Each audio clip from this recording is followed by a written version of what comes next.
சுகர்தம் அருளாலே ஒரு 10 ஆண்டுகளாக யாம் உரைத்த நிலைகள் உலகத்திலே உருவாவதை கண்ணுற்று கொண்டிருக்கலாம். ஆங்காங்கே போர் சூழல், அமைதியற்ற ஒரு மனநிலை எல்லாமே.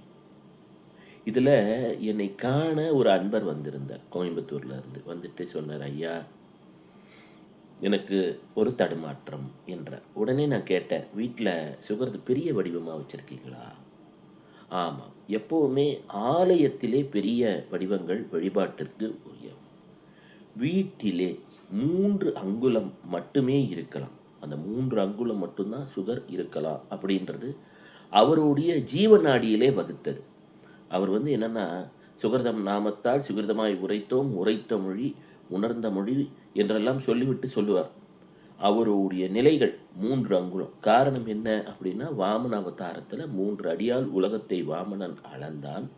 3 அங்குலத்துக்கு மேலே போகக்கூடாது. அதுக்கு மேலே இருக்குது அப்படின்னா ஆலயங்களில் வழிபடலாம். எனினும் வீட்டிலே வழிபடக்கூடிய சுகர் விக்கிரகங்கள் குறிப்பாக உலோகங்களில் இருக்கலாம், இல்லைன்னா அவருக்குரிய கற்சிலைகளிலே சிறிய அளவில் இருக்கலாம். எந்த காலத்திலே அளவு மீறிட வேண்டாம் என்பது சுகரின் கருத்து.